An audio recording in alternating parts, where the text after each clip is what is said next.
Assalamualaikum warahmatullahi wabarakatuh. Selamat pagi anak-anak ibu sekalian. Pada pembelajaran hari ini, sebelum kita mulai, alangkah baiknya kita berdoa terlebih dahulu. Doa dimulai, doa selesai. Pada pembelajaran hari ini, kita akan membahas mengenai menyeleksi ragam informasi sebagai bahan teks editorial. Seperti sebelumnya, dalam mengidentifikasi informasi penting dalam teks editorial, sudah Ibu jelaskan mengenai pengertian dari teks editorial. Jadi, teks editorial itu merupakan teks yang berisi pendapat pribadi seseorang mengenai suatu kejadian atau peristiwa. Maka dalam teks editorial itu mengungkapkan permasalahan yang aktual. Penegasan penting masalahnya itu berupa opini redaksi ataupun pembuat berita tentang masalah yang sedang terjadi. Itu bisa berupa kritik dan juga saran yang diungkapkan, serta juga berisi harapan redaksi akan peran pembaca. Jadi, pada saat mengungkapkan pendapat juga harus dilengkapi dengan fakta, bukti-bukti, dan alasan yang logis, sehingga dapat diterima pembaca ataupun pendengar. Maka, dalam memahami cara menyeleksi ragam informasi sebagai bahan teks editorial, pertama kita harus tahu dulu apa itu informasi.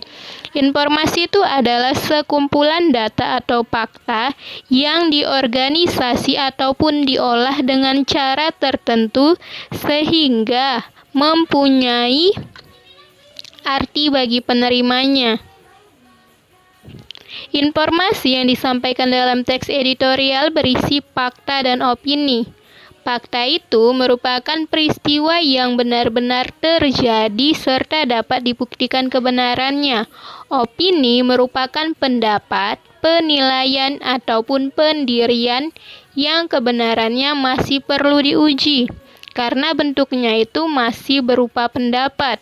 Pernyataan fakta dan opini itu diutarakan secara singkat, logis, menarik dari segi penulisan untuk mempengaruhi pendapat agar pembaca dapat menyimak informasi penting dalam teks editorial.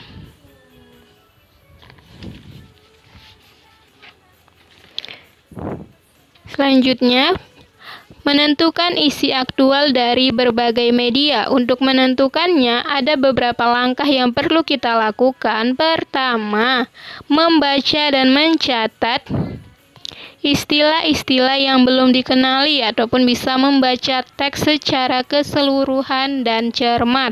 Kedua, mencatat pokok-pokok penting tiap paragraf. Ketiga, menentukan informasi yang disampaikan dalam teks. Keempat, menentukan isi aktual dari teks tersebut.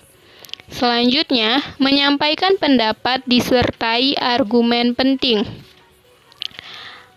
Argumen pendukung adalah argumen yang digunakan untuk memperkuat suatu pernyataan atau teori yang telah diyakini dengan menyertakan pendapat atau sikap yang disertai alasan, contoh, dan juga bukti-bukti yang meyakinkan yang dapat membuat argumen itu lebih kuat dan juga meyakinkan.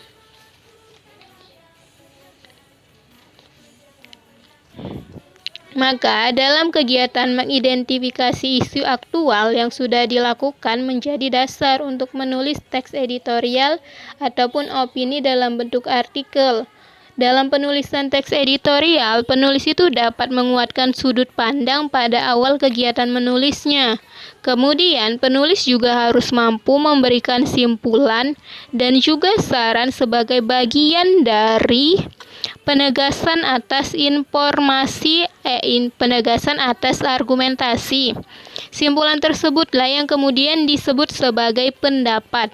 Bentuknya itu dapat berupa kritik, bisa berupa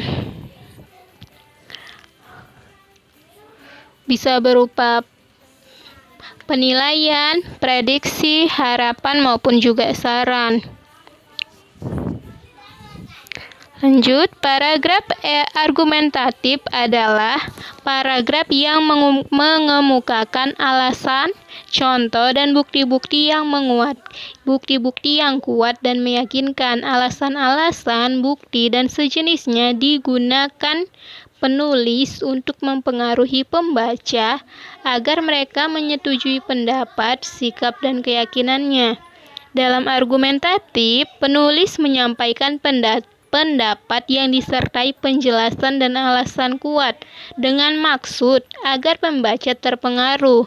Keberadaan data, fakta, dan alasan sangat mutlak dalam karangan argumentasi. Bukti-bukti ini dapat berupa data benda berbentuk konkret, angka statistik, dan rasionalisasi penalaran penulis. Argumen pendukung adalah argumen yang digunakan untuk memperkuat suatu pernyataan atau teori yang telah diyakini dengan menyertakan pendapat atau sikap yang disertai dengan alasan, contoh, dan bukti-bukti yang meyakinkan. Maka dengan demikian kita bisa membuat argumennya lebih kuat dan meyakinkan. Selanjutnya, memahami ragam informasi dalam teks editorial. Jadi, informasi yang disampaikan dalam teks editorial itu berisi fakta dan opini yang diutarakan secara singkat, logis, menarik dari segi penulisan untuk mempengaruhi pendapat agar pembaca dapat menyimak informasi penting dalam teks editorial. Keempat, membandingkan teks editorial. Untuk membandingkannya, pertama kita harus membaca dan mencatat istilah-istilah yang belum dikenali. Yang kedua, menyimpulkan topik. Ketiga, menganalisis struktur teks editorial. Keempat, menganalisis bahasa yang digunakan. Itulah tadi materi pembelajaran kita hari ini. Jika ada yang ingin ditanyakan, bisa ditanyakan melalui WhatsApp secara pribadi langsung kepada Ibu. Dan ini ada tugas yang harus kalian kerjakan. Ini ada 5 soal pilihan ganda dan 5 soal esai. Kamu kerjakan di dalam buku latihan. Sekian untuk pembelajaran hari ini. Ibu akhiri, wabillahi taufiq wal hidayah. Wassalamualaikum warahmatullahi wabarakatuh. Selamat belajar.